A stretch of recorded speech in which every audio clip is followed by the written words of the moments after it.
Graça e paz, esse é o programa Texto e Contexto, um programa da TV Viva Promessa, onde nós conversamos sobre temas de natureza doutrinária e teológica. Eu sou o pastor Eleilton e é uma alegria ter você por aqui. A Eliane pediu para que nós comentássemos, pastor Kennedy, os textos de Números 23, 19 e o texto de Gênesis 6, versículo 6. Na verdade, ela colocou dois textos, né? Porque o tema que ela está provocando aqui a nossa reflexão é o tema relacionado ao arrependimento de Deus, né? Porque um texto fala que Deus não se arrepende e o outro texto fala que Deus se arrepende. Então, como a gente pode entender essa aparente contradição entre esses dois textos da Escritura Sagrada? Sim, eu quero ler, só para os irmãos entenderem, né? O texto de Gênesis 6 diz assim: Então se arrependeu o Senhor de ter feito o homem na terra, e isso lhe pesou no coração. E o outro texto citado pela nossa irmã é Números capítulo 23, verso 19, diz assim: Deus não é homem para que minta, nem filho do homem para que se arrependa. Porventura, tendo ele prometido, não o fará? Ou tendo falado, não o cumprirá? Então, a questão dela é exatamente isso, né? Parece que esses textos aparentemente estão se contradizendo. Mas não há contradição, porque quando a Bíblia fala do ser de Deus, é sempre algo, a revelação do ser de Deus é sempre algo que vai ser sempre limitado, porque Deus é infinito em seu ser, né? Então, para que nós possamos ter a melhor compreensão possível do que está acontecendo no coração de Deus, de como Deus é, a Bíblia ela vai usar uma linguagem que nós possamos entender, né? Nós temos essa experiência, né, com os nossos filhos.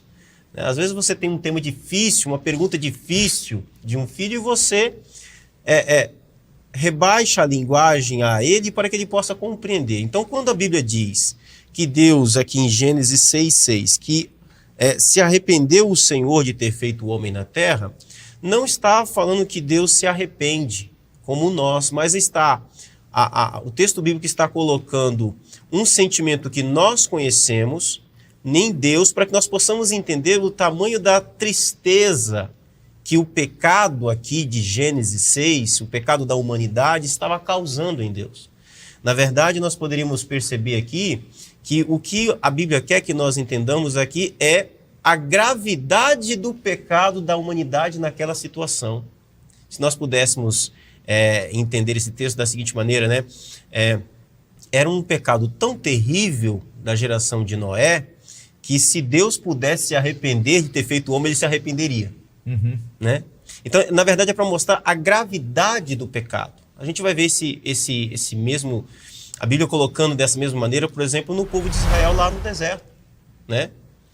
Então é para mostrar a gravidade da desobediência do povo para com Deus e como que isso entristece o coração de Deus, né? Porque Deus é um ser pessoal, ele sente tristeza. A Bíblia diz que, a Bíblia inclusive nos convida a tomar cuidado para não entristecer o Espírito Santo. Também é Deus e também é um ser pessoal.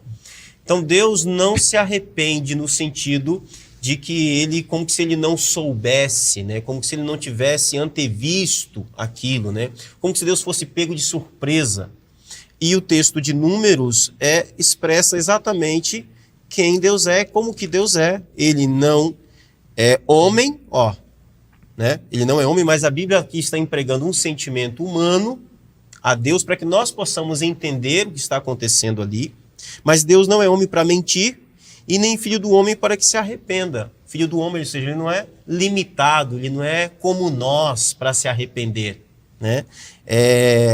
Porventura, tendo ele prometido, não fará? Sempre fará. Ou tendo falado, não cumprirá?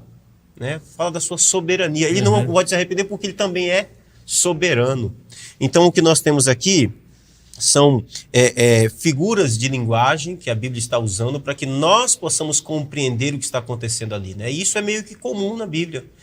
O antropomorfismo, né? E antropopatias, que são uma descrição das ações e dos sentimentos de Deus em termos humanos, para que nós possamos entender. Então é Deus trazendo uma linguagem que nós compreendemos, nós sabemos o que é esse sentimento de arrependimento, para que a Bíblia possa conectar, conversar conosco o que é que está acontecendo ali. Legal, muito bom. Nem não faz muito sentido pensar nesse sentimento, né, arrependimento, num Deus que é onisciente e presciente, né, um Deus que conhece todas as coisas e conhece fatos ainda antes mesmo desses fatos acontecerem. Sim. Então, é até estranho pensar de fato em Deus se arrependendo, né? Então, é isso, nossa irmã Eliane. E é interessante Dias, né? que, assim, mesmo a gente sabendo que vai passar por um determinado momento, quando você vive aquele momento, você sente a dor dele, né? Então, é a mesma coisa que eu fui no médico um tempo atrás e falou assim, tomar uma bezetacil. Eu falei, eu já conheço, eu já tomei. Mas na hora que eu passei, eu senti do mesmo jeito, entendeu? Então, esses momentos, eles narram a dor, mesmo de um Deus consciente, né? Mas quando ele olha para a sua própria criação e vê, né, a situação, e o texto expressa que isso não quer dizer que não doeu, é mesmo que a cruz, né? A cruz, Jesus sabia, mas quando chega aos pés da cruz, ele sente intensamente aquele momento. Então, é muito mais a descrição do sentimento de Deus diante da realidade da sua criação do que um fato de que ele não sabia do que ia acontecer, né? Para que a gente entendesse um pouco, né? Como doeu. Do que Deus está sentindo, né? Por ver a sua criação tão degenerada. E fala de um Deus próximo, né? Sim, Um Deus que sensível, né? não é um Deus que criou e foi embora. Né? É um Deus que se relaciona ali, né? Mesmo diante do que o pastor ali colocou, né? Diante da dor, do sofrimento, do conflito ali, né? Ele está ali, é um Deus imanente, um Deus que está presente, está vivenciando ali. É isso aí.